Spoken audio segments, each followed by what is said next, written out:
नमस्कार, मैं दीपक शर्मा और मेरे यूट्यूब मंच पर आपका स्वागत। दोस्तों, मोदी जी इस बार प्रधानमंत्री तो बन जाएंगे, प्रधानमंत्री की कुर्सी भी उन्हें मिल जाएगी, लेकिन उनका आगे का सफ़र बहुत बहुत मुश्किल है। दरअसल मोदी जी के लिए इस बार ये दो लोग ही प्रॉब्लम नहीं, ये तो प्रॉब्लम बने रहेंगे, नीतीश बाबू भी और नायडू बाबू भी।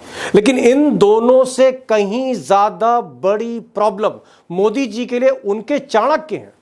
जी हां, अमित शाह उनके लिए इस बार बड़ी प्रॉब्लम है और उसकी वजह यह है कि एक तो बैसाखियों की सरकार है और उसके ऊपर मोदी से कहीं ज्यादा लोग शाह साहब से नाराज हैं। चाणक्य से जो नाराजगी है वो मोदी से भी कहीं ज्यादा है। अब दोस्तों, दिल्ली में जो चर्चा है वो ये है कि नायडू बाबू जो आज की तारीख में किंग मेकर है, मोदी जी के असली किंग यही हैं।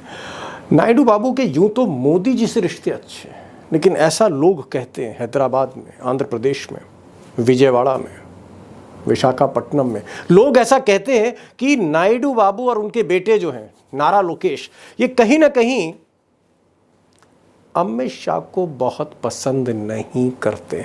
और इस बात की भी चर्चा है कि मौके पर अमित शाह ने उनकी मदद नहीं की, ऐसा लोग कहते हैं। ये कंफर्म रिपोर्ट नहीं है, सियासत में पर्दे के पीछे की ऐसी बातें कोई कंफर्म भी नहीं कर सकता, लेकिन ऐसा सुनने में आ रहा है कि अमित शाह ने पिछले साल उनकी मदद नहीं की। अब मामला क्या है? मामला ये वही मामला है जिसमें रातों रात नायडू बाबू को गिरफ्तार करके आंध्र प्रदेश के मुख्यमंत्री ने जेल भेजा था। यह सीआईडी का मामला है। अब इसमें कहा जाता है कि जो सीआईडी का मामला आंध्र प्रदेश में रजिस्टर्ड हुआ, ये केंद्रीय जांच एजेंसियों की एक रिपोर्ट पर हुआ, और ये जो रिपोर्ट थी ये additional commissioner intelligence GST Pune, उनकी रिपोर्ट पर आंध्र प्रदेश की सीआईडी ने मुकदमा दर्ज किया और नायडू को गिरफ्तार किया। अब मैं ये नहीं कह रहा हूं कि ये खेल सारा दिल्ली में खेला गया, लेकिन हाँ, एक बात एकदम करेक्ट है कि नायडू बाबू जीएसटी के एडिशनल कमिश्नर इंटेलिजेंस की रिपोर्ट पर फंसे। यानी जो रिपोर्ट थी जिस पे नायडू बाबू जेल गए, जिंदगी का सबसे बड़ा नरक भोगा उन्होंने, वो रिपोर्ट, वो जो आधार था मुकदमे का, वो केंद्र सरकार की एजेंसी की रिपोर्ट थी। और ऐसा लोग कहते हैं कि जो मदद चाणक्य को करनी चाहिए थी वो नहीं हुई। अब शपथ लेने के बाद, मंत्रिमंडल के गठन के बाद मोदी जी जब अपने दफ्तर में बैठेंगे प्रधानमंत्री के फिर से, और उसके बाद विश्वास मत लेंगे सदन में, उसके बाद कहीं ना कहीं अमित शाह को लेकर उनको कुछ सोचना तो पड़ेगा। अब कितना प्रेशर नायडू बाबू देते हैं या नायडू बाबू कंप्रोमाइज़ करते हैं, ये तो आगे की कहानी है। और फिर मोदी और शाह के जो रिश्ते हैं वो साए वाले रिश्ते हैं, जहाँ जहाँ मोदी हैं वहीं वहीं साए की तरह शाह हैं। और ये दोस्ती जो है दोनों की आज की नहीं है, ये 20 साल की दोस्ती है, 20-30 सालों की दोस्ती है। बहरहाल क्या करना है तो मोदी को करना है, लेकिन शाह जो है एक और जगह बहुत बड़े प्रॉब्लम है मोदी जी के लिए, और ये जो जगह है वो उत्तर प्रदेश है। वो जमीन जहां पर मोदी ने इस बार शिकस्त का सामना किया, एक ऐतिहासिक पराजय का सामना किया, उत्तर प्रदेश, जहां पर मोदी 80 में से 75 सीट का दावा कर रहे थे। 75 छोड़िए, 65 छोड़िए, 55 छोड़िए, 45 छोड़िए, 40 से भी कम सीटें मोदी को मिली। और आप कह सकते हैं कि उत्तर प्रदेश ही मोदी जी को, यानी बीजेपी को, सत्ता से दूर ले गया। वो तो अगर एनडीए ना होती, अगर नीतीश कुमार और नायडू बाबू ना होते, तो मोदी जी शपथ ना ले पाते। यानी बैसाखियों पर जो मोदी जी आए उसका सबसे बड़ा कारण उत्तर प्रदेश, और उत्तर प्रदेश में जो झगड़े की जड़ है वहां फिर चाणक्य है, ऐसी चर्चा है। जी हाँ, मोदी की जो प्रॉब्लम नंबर 2 है अमित शाह को लेकर, वो ये है कि योगी आदित्यनाथ और अमित शाह में नहीं बनती है। और लोग ऐसा कह रहे हैं, लोग नहीं, बीजेपी के लोग कह रहे हैं, कल्याण सिंह के बेटे, जी हाँ, कल्याण सिंह के बेटे तो खुलेआम कह रहे हैं कि भीतरघात हुआ है। बीजेपी में हर जगह चर्चा है कि कहीं ना कहीं योगी और शाह की ये जो कोल्ड वार थी, इसने बीजेपी की लंका लगा दी। अब मोदी जी कोशिश कर रहे हैं, योगी को मना रहे हैं, और कल सबने देखा कि मोदी जी ने किस तरह योगी जी के कंधे पर हाथ रखा, लेकिन मामला दोस्तों अभी सुलटा नहीं है। अब मुझे लगता है पहले योगी जी की बात कर ली जाए कि योगी जी को किस तरह से प्रॉब्लम हो रही है, और प्रॉब्लम की एक वजह चाणक्य है। जैसे आज आप देखें, जो ताज़ा खबर है वो ये है कि योगी जी ने जब आज उत्तर प्रदेश में सबसे इम्पॉर्टेंट मीटिंग करी अपने मिनिस्टर्स के साथ, मंत्रियों के साथ, तो अमित शाह के जो तो खास लोग थे, यानी 2 deputy chief minister Keshav Prasad Maurya और ब्रजेश पाठक, ये दोनों डिप्टी चीफ मिनिस्टर इस मीटिंग में नहीं थे। और फिर लखनऊ में चर्चा होती रही, और चर्चा ये होती रही कि साहब अमित शाह के जो 2 चहेते डिप्टी चीफ मिनिस्टर हैं, ये योगी की मीटिंग में क्यों नहीं आए? क्या नाराज़गी अभी और है? क्या नाराज़गी अभी जारी है या नाराज़गी बढ़ रही? मुझे लगता है योगी वर्सेस अमित शाह की ये जो कोल्ड वॉर है, ये भी एक बहुत बड़ा कांटा है। मैं तो गडकरी जी की बात ही नहीं कर रहा हूँ, मैं तो आरएसएस के उन नेताओं की बात नहीं कर रहा हूँ जो कहीं ना कहीं मोदी के खिलाफ खुलकर बोलने लगे।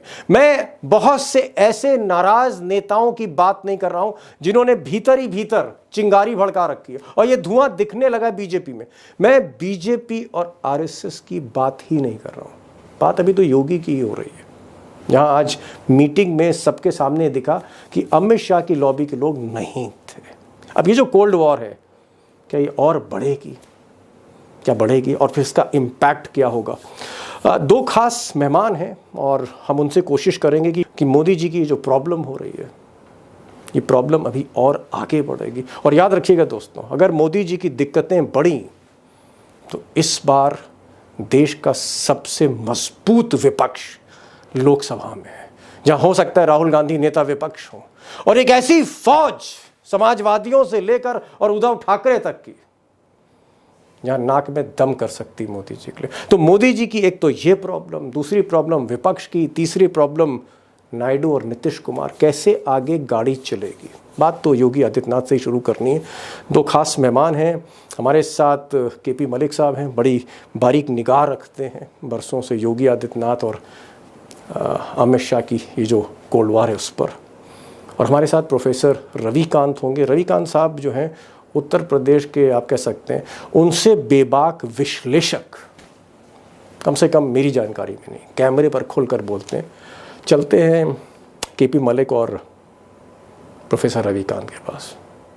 मेरा पहला सवाल जो है वो प्रोफेसर रविकांत जी से। रविकांत जी, आज जब योगी आदित्यनाथ ने अपनी कैबिनेट बुलाई और ये कैबिनेट इस प्रचंड हार के बाद, प्रचंड हार, जब जो कुछ होता है आपके उत्तर प्रदेश में प्रचंड ही होता है, या तो प्रचंड बहुमत होती है, प्रचंड विजय होती है, प्रचंड हार होती है। आज योगी जी की कैबिनेट में उनके 2 डिप्टी चीफ मिनिस्टर नहीं थे, ब्रजेश पाठक नहीं थे, केशव प्रसाद मौर्य नहीं थे। सोचिए, कैबिनेट की मीटिंग चल रही है, मुख्यमंत्री कैबिनेट की बहुत अहम मीटिंग ले रहा है और 2 उप मुख्यमंत्री है नहीं, और सुना जा रहा है कि वो अमित शाह ने उनको दिल्ली रोक रखा था। तो क्या खटपट शुरू हो गई है लखनऊ में? हाँ, डेफिनेटली ये बात तो हम लोग चुनाव के बीच में भी देख रहे थे, बल्कि उसके पहले से ही चल रही थी स्थितियां। लेकिन अब जब नतीजे आ चुके हैं, तो जो बीजेपी ने यहाँ सीटें गंवाई हैं अपनी, उसकी जिम्मेदारी और उसके हार का ठीकरा कहीं ना कहीं तो फूटना ही है। और एक तरफ गुजराती लॉबी है और दूसरी तरफ योगी आदित्यनाथ बड़ी मजबूती के साथ खड़े उत्तर प्रदेश में। जो लोग कहते हैं कि साहब योगी जी की वजह से हारे हैं, मुझे लगता है योगी जी ने तो अपनी पूरी ताकत लगाई है, लगातार वो रैलियां करते रहे हैं। लेकिन जो रूपाला ने बयान दिया था गुजरात में, उसका प्रभाव राजस्थान में भी हुआ, तो क्या वहां भी योगी जी को जिम्मेदार आप ठहराएंगे? उत्तर प्रदेश में भी उसका प्रभाव रहा। और ये इन स्थितियों में पार्टी चुनाव यहाँ हारी है, लेकिन उससे ज्यादा जो हारने का कारण है वो है भीतरघात का। अंदर खाने, भीतरघात मतलब अंदर ही अंदर छुरियां चल गई, अंदर ही अंदर निश्चित छुरियां रूप चल गई, तलवारें चल गई अंदर ही अंदर। वो एक नेता दूसरे नेता को हराने के लिए, उसको छोटा साबित करने के लिए ये सब खेल कर रहा था। यहाँ उस तरह से चुनाव नहीं लड़ा गया है कि जैसे और जगहों पर या पहले बीजेपी जिस तरह से चुनाव लड़ती थी, वो चीजें नहीं थी। और उसकी मूल वजह यही थी कि 2 डिप्टी सीएम वो किसके आदमी है, किसके इशारे पर काम कर रहे हैं, वो योगी जी को जिस तरह से परेशान करने की कोशिश कर रहे हैं। तो योगी जी की अपनी आशंकाएं थी, उस वजह से मुझे लगता है कि ये चुनाव ज्यादा हारे हैं। बल्कि मैं तो आपके शो पर पहले भी कह चुका हूं कि उत्तर प्रदेश में नरेंद्र मोदी से ज्यादा लोकप्रियता योगी आदित्यनाथ की है। जो भी ओहो। सीटें मिली हैं उसमें योगी जी का बड़ा रोल है, नरेंद्र मोदी का नहीं है। नहीं नहीं, आप क्या कहना चाह रहे हैं कि अगर योगी की बदौलत बीजेपी को 33 सीटें मिली बड़ी मुश्किल से, तो अगर योगी ना होते तो क्या बीजेपी का सुपड़ा साफ हो रहा था उत्तर प्रदेश से? आप ये कहना चाह रहे हैं? क्या अमित शाह और मोदी के बस का नहीं था? क्या ये गुजरात लॉबी जो है ये आउटसाइडर मानी जा रही थी यूपी में? बिल्कुल, और जिस तरह से वो योगी को घेर रहे थे, कभी ओम प्रकाश राजभर के जरिए, कभी दारा सिंह चौहान के मार्फत, तो दोनों डिप्टी सीएम लगे हुए थे। तो योगी जी के सामने तो ये था कि साहब हमारा मुख्यमंत्री का पद ही इस समय खतरे में है, आशंकाएं पैदा की जा रही हैं, भ्रम पैदा किए जा रहे हैं। पता लगा कि मोदी जी फोन नहीं उठा रहे। जो खबरें हैं, अब कई बार पॉलिटिकल गॉसिप होता है, सही भी हो सकता है, नहीं भी हो सकता है, कि जिस दिन नतीजे आए हैं उस दिन योगी जी ने फोन किया और मोदी जी ने फोन नहीं उठाया। तो ये क्या है? फोन ये किया, दिखाता है फोन कि नहीं कहीं ना कहीं उठाया। अंदर खाने।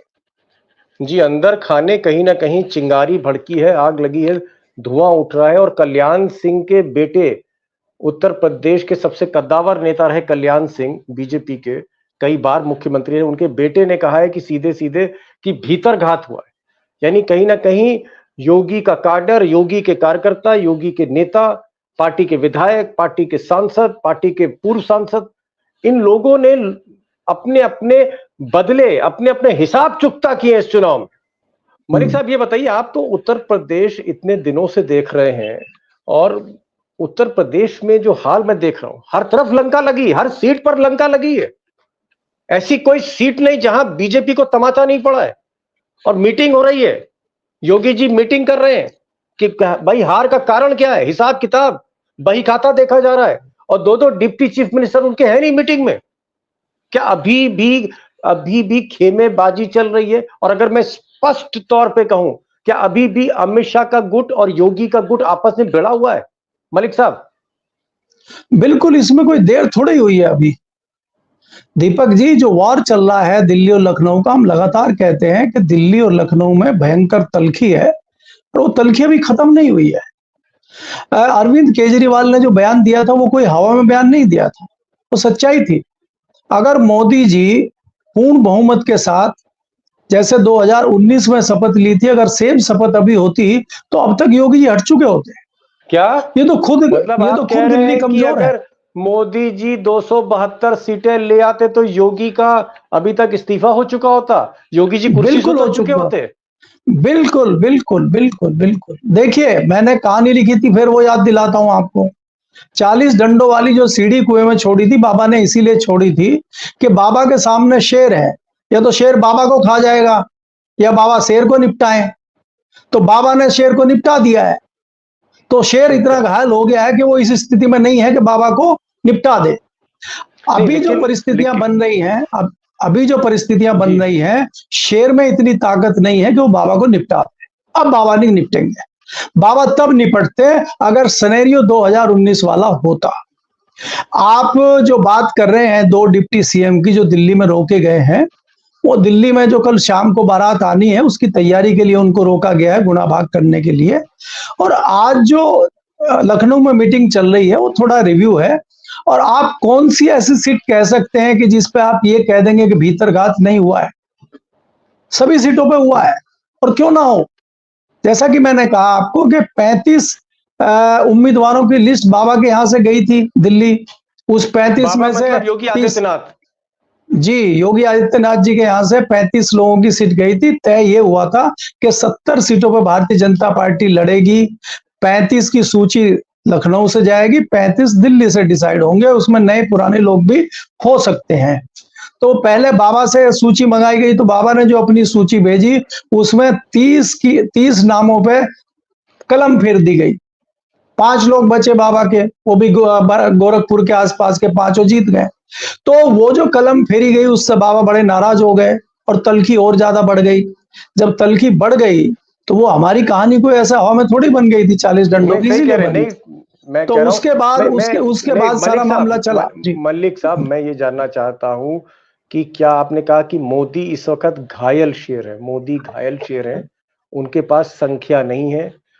जिस दिन उनकी संख्या 272 टच करेगी बीजेपी अपने दम पर, अब वो चाहे तोड़ फोड़ के करें, जैसे भी करें, तब ये जो घायल शेर है मरहम पट्टी लगाने के बाद जब ये फिर मुस्तैदी से खड़ा होगा, तो क्या कह सकते हैं कि फिर योगी की बारी है। अगर शेर फिर से मुस्तैद हुआ तो क्या फिर योगी को हटाया जाएगा? क्या ये जो गुजरात लॉबी और गोरखपुर लॉबी की जो जंग है, ये खत्म होने वाली नहीं है? नहीं, देखिए ऐसा है कि वो जंग खत्म ऐसे होगी कि जो घायल शेर है वो मरहम पट्टी चल रही है, अब वो इतनी मजबूत स्थिति में नहीं आ पाएगा कि वो बाबा यानी योगी आदित्यनाथ को निपटा ले। सबसे पहले तो आप ये देखेंगे कल के सिनेरियो में कि जो नंबर 2 है उनको बहुत कमजोर स्थिति में ला दिया जाएगा, और जो नंबर 1 है, वो जो नंबर 1 है वो अपने ही इतने टमटे उनको हो जाएंगे चारों तरफ, उन्हीं को निपटा लें वही बड़ी बात हो जाएगी। यूपी में वो नहीं, अब बाबा का मुकाबला वो नहीं कर पाए, बाबा विद्रोह कर देंगे और बाबा उनसे नहीं डरेंगे। लेकिन अगर ये दिल्ली मजबूत स्थिति में होती तो बाबा को हो सकता था सरेंडर करना पड़ता और बाबा की स्थिति दूसरी होती, लेकिन अब मुझे होती हुई दिखाई नहीं दे रही। अब बाबा मजबूत स्थिति में है और कंधे पे हाथ भी है, आपको मालूम है, कंधे पे हाथ भी है।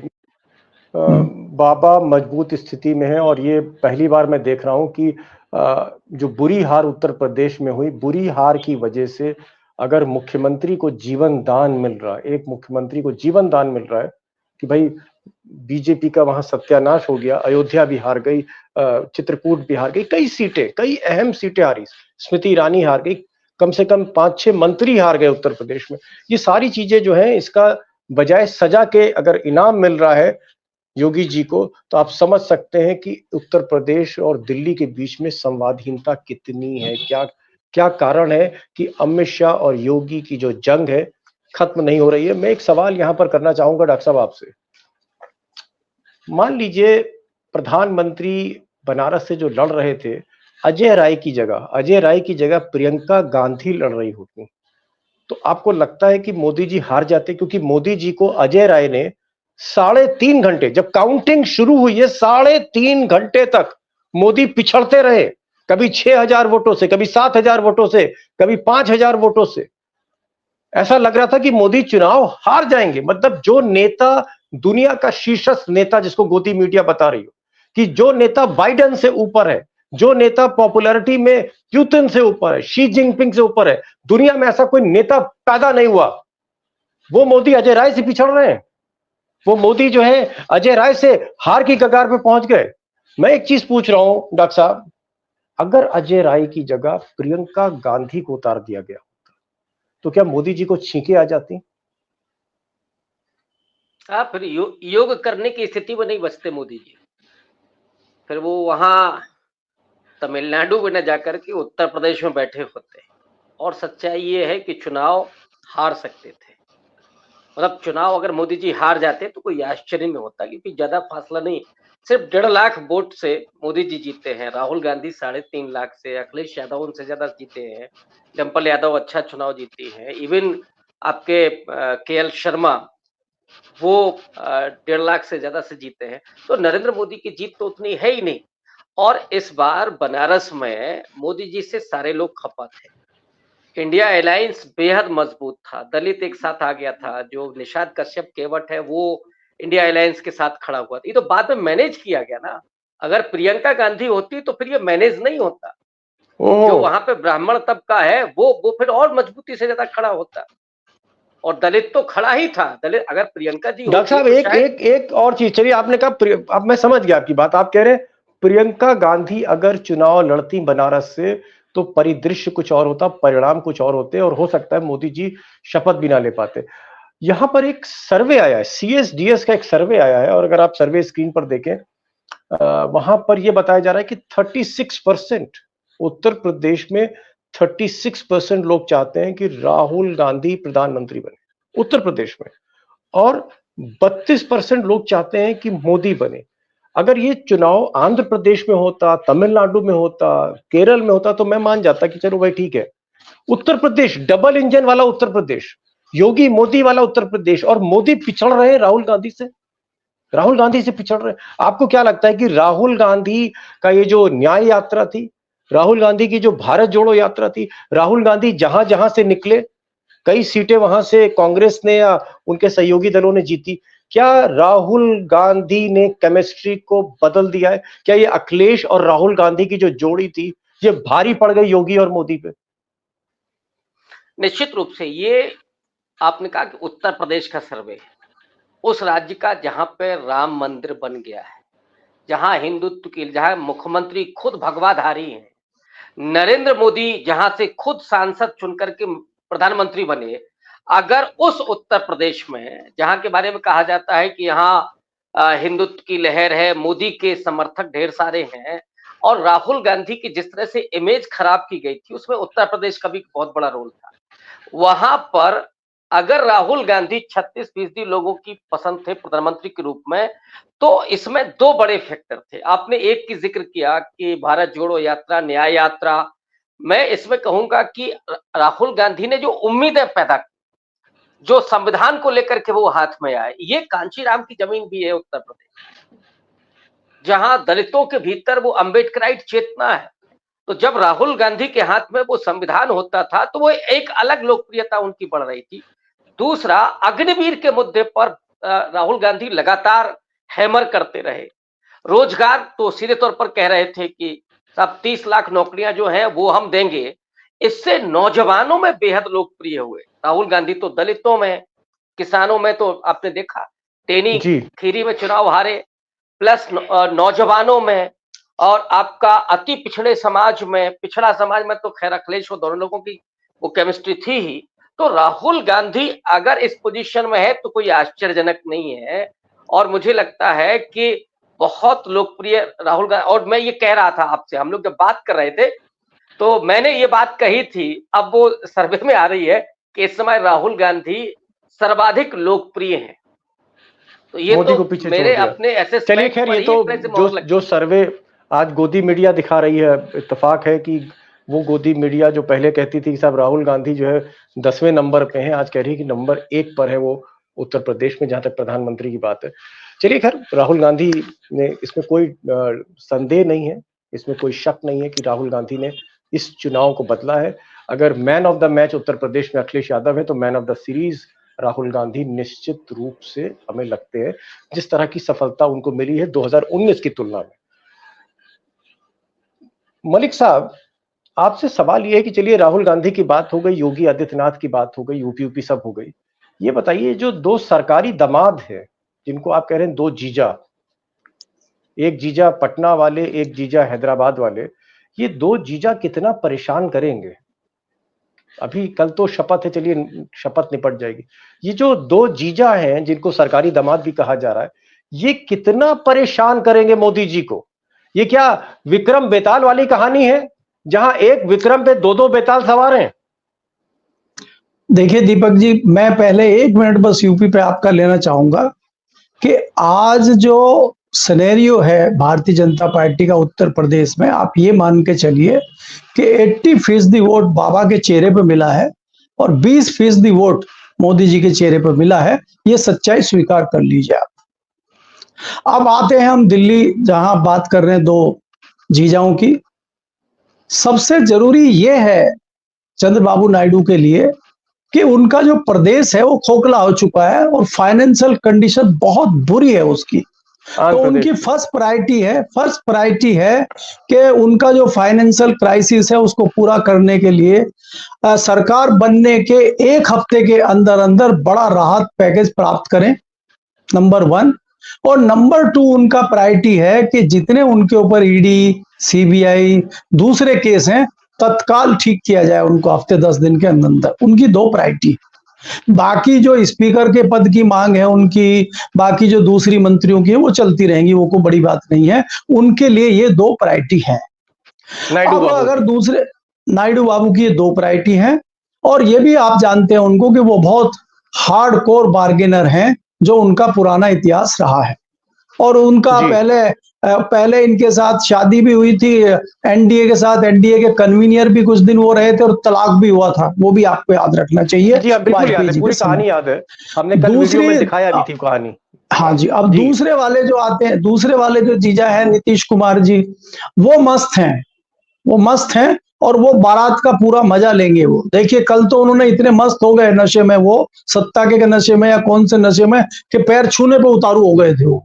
तो वो मजा ले रहे हैं क्योंकि उनको पता है कि इधर से भी उनको इंडिया गठबंधन की तरफ से भी ऑफर हो गया है कि माननीय आइए और आप चाहें तो प्रधानमंत्री पद ही हमारा स्वीकार कर लीजिए, ग्रहण कर लीजिए, सुशोभित हो जाइए, हमें जो है थोड़ा सा कृतार्थ कर दीजिए हमारा प्रधानमंत्री का जो है पद लेके। जी तो इधर से भी उनको ऑफर है, तो उनको कोई दिक्कत नहीं है। बात यह है कि अगर ये सरकार कल बन भी जाती है तो इसकी आयु कितनी होगी? कहीं ऐसा तो नहीं है कि अल्प आयु में ही इसकी अकाल मृत्यु हो जाए? कहीं ऐसा तो नहीं है कि सरकार जो है जो दो साइकिल के पहियों पे चली, एक पहिया ही निकल के गिर जाए? तो ये तमाम जो चीजें हैं ये आपको देखने को मिलेंगी, क्योंकि जी। इतना आसान नहीं है। मोदी जी को आदत नहीं है कि उनके साथ कोई इस तरह की बार्गेनिंग करे, कोई इस तरह की वो सरकार चलाने का उनको अनुभव नहीं है, उनके तो आदेश पर सब कुछ चलता है। तो ये बड़ी दिक्कतें आएंगी इस पीरियड में। जी जी एक बात आपने बड़ी कही कि मोदी जी का स्वभाव, मोदी जी का टेम्परामेंट, मोदी जी का सोचने का तरीका, काम करने का तरीका ऐसा नहीं है कि उनके साथ आर्म ट्विस्टिंग हो सके, यानी बाह मरोड़ के कोई काम करा ले, जबरदस्ती उनसे कुछ साइन करवा ले या कुछ मांगे और मोदी जी हर मांग पूरी कर दें। इस तरह का नेचर मोदी जी का नहीं, ये मलिक साहब बता रहे हैं। डॉक्टर साहब, मान लीजिए अभी तो जुमे 2 दिन हुए हैं, उसके बाद शपथ है, फिर विश्वास मत होगा, फिर मोदी जी कुछ ऐलान करेंगे, फिर नए नए मंत्री अपने नए नए दफ्तरों में जाएंगे, नए नए बंगले मिलेंगे। तो बंगला, गाड़ी, मोटर और इन सब के बावजूद के बाद 4-5 महीने बाद जब सरकार चलनी शुरू होगी तो आपको लगता है कि ये नायडू बाबू आर्म ट्विस्टिंग करेंगे, जोर जबरदस्ती करेंगे, ऐसी डिमांड्स रखेंगे कि मोदी पूरी नहीं करेंगे? क्या टकराव हो सकता है? क्या कहीं ना कहीं नायडू और मोदी के बीच में, नायडू वर्सेस नरेंद्र, ऐसा सिनेरियो हम 6 महीने बाद, 7 महीने बाद, 8 महीने बाद देख सकते हैं? बेमेल की शादी है ये। दीपक जी, ये बेमेल की जो शादी है थोड़ी अजीब है, और मैं एक कहानी के जरिए आपको समझाना चाहता हूँ। ये हनीमून पीरियड कब तक चलेगा? ये ठीक वैसे ही है कि जैसे बुढ़ापे में एक राजा ने 2 नभोड़ा रानियों से शादी कर ली, तो उनकी रोज की डिमांड है, मैं थोड़ा सामंती जमाने की बात कर रहा हूँ जी। तो जो नभोड़ा रानियां हैं वो दोनों क्या क्या डिमांड करेंगे, आप कितना पूरा करेंगे? और आपकी हालत जो है सो देख ही रहे। तो क्या होने जा रहा है आप देखते जाइए। आगे आगे देखिए होता है क्या।